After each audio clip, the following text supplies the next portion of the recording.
우리에게 주시는 하나님 말씀은 로마서 1장입니다. 신약의 로마서 1장 22절과 23절 말씀 함께 적겠습니다. 신약 성경 240면에 있는 로마서 1장 22절과 23절 두 절 말씀인데요. 우리 두 절을 한 목소리로 함께 읽겠습니다. 시작. 스스로 지혜 있다 하나 어리석게 되어 썩어지지 아니하는 하나님의 영광을 썩어질 사람의 새와 짐승과 기어다니는 동물 모양의 우상으로 바꾸었느니라. 아멘. 할렐루야. 오늘도 하나님의 선하심이 우리 가운데 함께 하실 줄 믿습니다. 어제 본문에서 바울은 인간의 죄악된 본성을 고발하면서 하나님을 알고도 하나님께 영광을 돌리거나 감사하지 않는 인생이라는 것을 강하게 지적하고 있었는데요. 그래서 그 결과 그들의 생각은 허망하여졌고 미련하여졌고 어두워졌으며 나아가 스스로 지혜롭다고 여기지만 실제로는 어리석은 길은 선택하며 살아간다고 지적하고 있었습니다. 이어지는 오늘 본문은 그러한 인생들의 어리석음의 구체적인 결과가 무엇인가, 왜 그런 상태에 빠졌는가를 말하고서 그리고 그 결과가 어떤 모습으로 나타나는지를 보여주는데, 오늘 본문 다시 한번 보십시오. 제가 읽겠습니다. 스스로 지혜 있다 하나 어리석게 되어 썩어지지 아니하는 하나님의 영광을 썩어질 사람과 새와 짐승과 기어다니는 동물의 모양의 우상으로 바꾸었느니라. 여기서 바울은 사람들이 하나님의 영광을 바꾸었다라고 말하고 있죠. 여러분, 무엇을 무엇으로 바꾸었습니까? 썩어지지 않는 하나님의 영광을 썩어질 인간과 동물의 형상으로 바꾸었다라고 말합니다. 여러분, 썩어지지 않는 하나님의 형상이 무엇입니까? 썩어지지 않는 하나님의 영광 무엇일까요? 하나님의 본질적인 성품을 가리킵니다. 하나님의 완전하심, 그분의 아름다우심, 그분의 영원하심, 전능하심, 이런 것들이 썩지 아니하는 영원하신 하나님의 성품 아니겠습니까? 그러니까 마땅히 찬양과 경배를 받으실 만한 하나님, 그분의 성품이십니다. 그런데 하나님을 떠난 인간은 이런 하나님의 영광을 무엇과 바꿔버렸습니까? 인간의 형상 또는 짐승의 형상으로 바꿨다는 것이죠.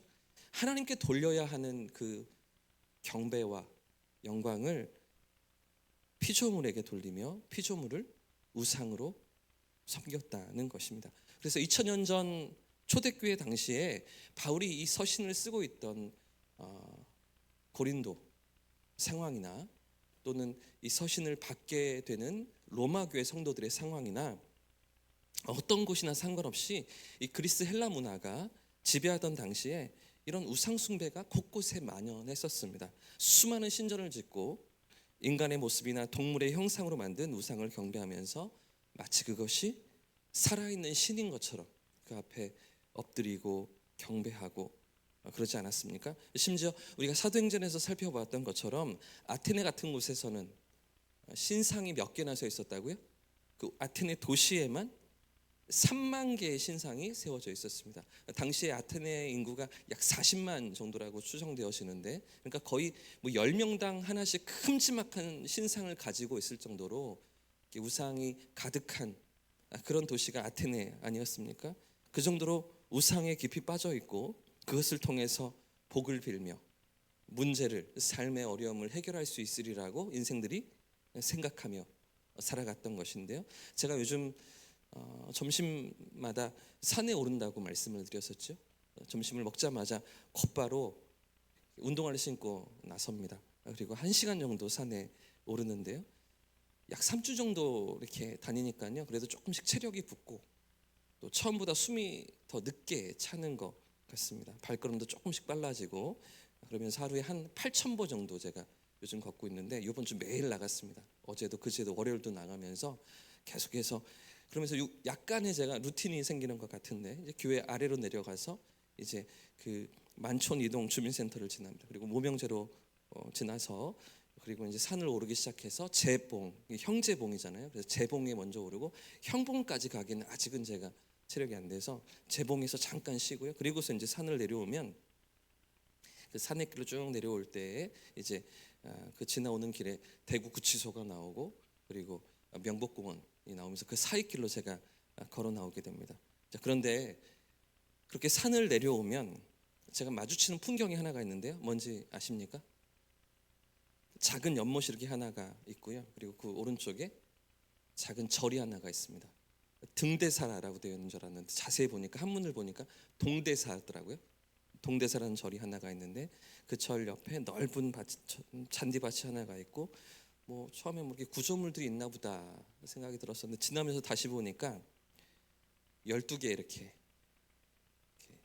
형상이 이렇게 동상으로 만들어져 있는 그런 큼지막한 그런 구조물들이 잔디밭 옆에 12개로 쭉 세워져 있었습니다. 자세히 보니까 12지간이더라고요. 뭐 쥐, 소, 호랑이, 토끼 이런 12동물을 이렇게 형상으로 만들어 놓고 그리고 사람 같은 옷도 입혀 놓았습니다. 그리고 다 무기를 하나씩 들고 있는데 뭐 창을 들고 있기도 하고 삼지창을 들고 있기도 하고 칼을 들고 있기도 하고 이러면서 다 세워져 있는 그런 동물의 형상을 세워놓고 또 보니까 제가 이제 시간이 조금 나니까 쉬면서 잔디밭에서 들어가서 구경하고 절도 구경하고 그 형상도 구경하는데 그 12동물의 형상 그 아래쪽에 조그만한 구멍이 하나가 있더라고요. 12개마다 다 구멍이 하나씩 있는 겁니다. 뭐 하는 구멍일까요? 시주 넣는 구멍입니다. 돈을 넣는 구멍입니다. 그러니까 사람들이 그 절에 오면 자기 띠와 맞는 그런 동물을 찾아서 그 앞에 조아리고 손도 빌고 하면서 돈도 넣지 않겠습니까? 나에게 복을 달라고, 내 삶에 또 필요한 것들을 채워달라고, 내게 있는 문제를 해결해 달라고 그러면서 그 앞에 엎드리지 않겠습니까? 여러분 2000년 전이나 지금이나 똑같은 거죠. 그 우상숭배의 모습이 형태가 달라졌을 뿐이지 여전히 반복되고 있는 것입니다. 시대와 문화는 바뀌었지만 사람들의 마음은 본질적으로 바뀌지 않은 거죠. 21세기를 살아가면서도 점을 보러 다닙니다. 사주에 의지합니다. 부적을 붙이면서 그러면서 물질과 성공의 그죠? 명예, 우상처럼 그 앞에 쫓아가면서 살아가는 인생들 아닙니까? 왜 이삿날을 골라서 날짜를 잡아야 합니까? 뭐가 무서워서 내가 필요한 날짜에 내가 편한 날짜에 쉽게 이사를 하지 못합니까? 이상한 주술에 매여서 지금도 그 앞에 두려워 떨면서 쫓아가는 그런 세상과 인생들의 모습 아니겠습니까? 여러분 이렇게 하나님을 떠난 삶은 우리의 마음을 더욱더 공허하게 만듭니다. 그 뭔지 모를 것들로 두려워하게 만드는 것이죠. 근원이신 생명의 근원이시고 복의 근원이신 하나님을 떠나서 살아갈 때에 인생은 끊임없이 불안하고 두려움에 사로잡히는 것입니다.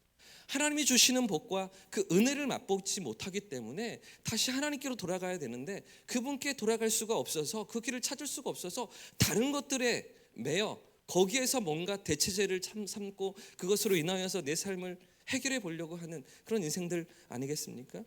이 땅에 있는 것들이 이 땅에서 주는 것들이 우리를 만족시킬 수 없는데도 불구하고 끊임없이 그것을 쫓아서 그것에 매여서 그것이 내 삶을 행복하게 해주리라고 생각하며 쫓아가는 것이죠.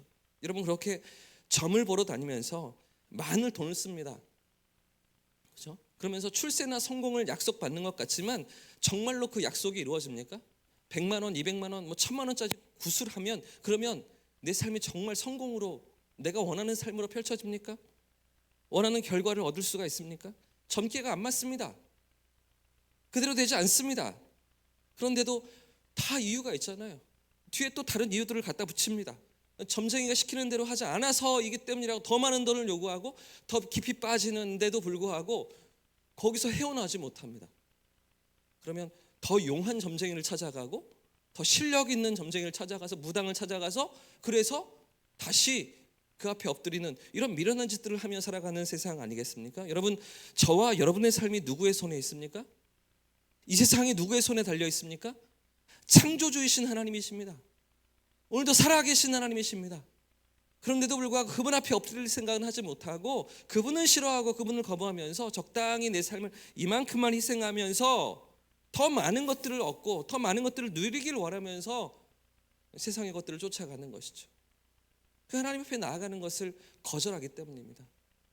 우리의 전부이신 하나님, 우리의 전부를 요구하시는 하나님, 우리를 사랑하셔서 당신의 전부를 내어주신 하나님을 만나면 모든 것이 해결되는데, 그분 앞에서 살아가면 어떤 두려움도 우리를 불안하게 만들지 못하고 무너뜨리지 못하는데, 그 하나님 앞에 나아가지 않으면서 내 삶을 내가 영위하고 어떻게든 내 뜻을 관철시키면서 내가 원하는 대로 살아가는 방법들을 찾으려고 하다 보니까 요만큼만 돈을 주고 그보다 조금 더 나은, 복채보다 더 나은 결과물을 얻으려고 하다 보니까 세상 앞에 끊임없이 쫓아다니고 끌려다니는 것 아니겠습니까? 그러나 하나님 그분이 누구신지를 알고, 그분이 베푸시는 은혜가 무엇인지를 알고, 그분이 나에게 요구하시는 은혜가 어떤 것들인지를 알고 그분 앞에서 믿음으로 나아갈 때 우리의 전부를 맡겨드리고 신뢰하고 의지하면서 그분이 주시는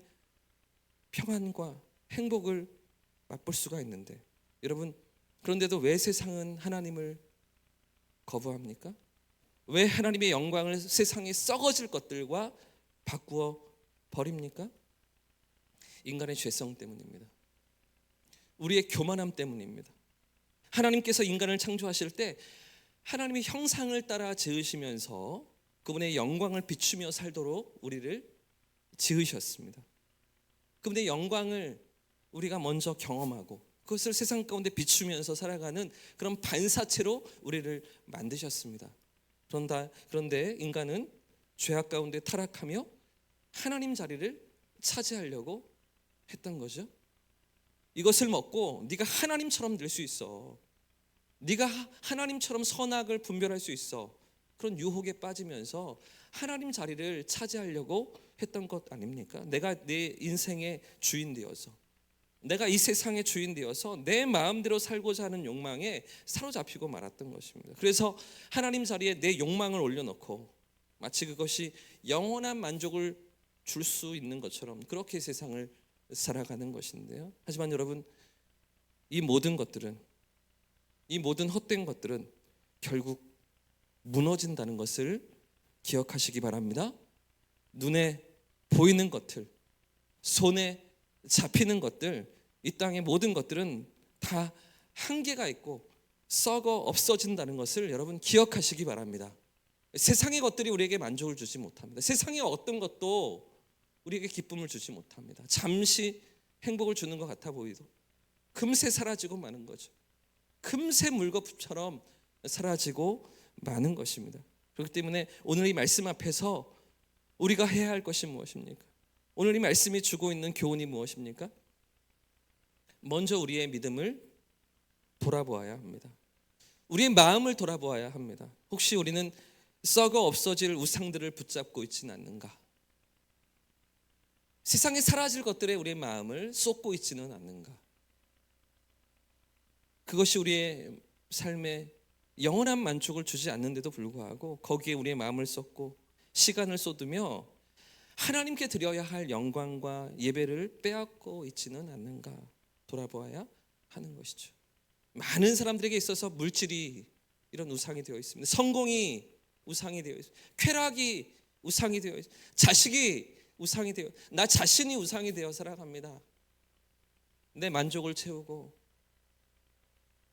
내가 원하는 것들을 추구하면서, 또는 자식이 우상이 되어서 거기에 온통 내 삶과 정력을 다 쏟아부으면서 그것이 우상이 되어 살아가는 인생들이 얼마나 많이 있습니까?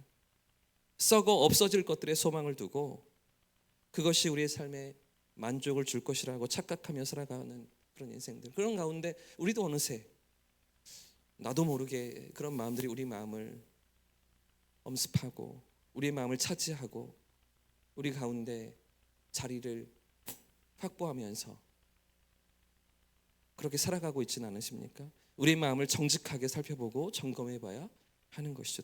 그리고 더 나아가 우리의 우상을 내려놓고 하나님께로 돌아가야 합니다. 하나님은 우리의 마음과 삶을 온전히 받으시기 원하십니다. 우리에게 전부를 내어주신 하나님은 우리에게 전부를 원하시는 것이죠. 니들이 먼저 전부를 가지고 와, 그럼 내가 복을 줄게, 이게 아니고요. 당신의 전부를 내어주시면서 사랑으로 우리에게 다가오시면서, 영원하신 그 사랑으로 우리에게 다가오시면서 우리의 전부를 요구하시는 하나님이신 거죠. 우리가 하나님을 믿는다고 하면서도 마음 한편에 여전히 세상의 것들을 의지하고 그것에 기대고 있지는 않는가? 우리 안에 숨어있는 것들을 내려놓고 진실함으로, 정직함으로 하나님 앞에 나아가야 하는 것이죠. 사랑하는 여러분, 세상에 썩어질 것들이 아니라 썩어지지 않는 하나님의 영광을 붙드는 저와 성도님들 되시길 축복합니다. 영원한 하나님의 그 은혜와 사랑 앞에 우리가 서 있기를 원합니다.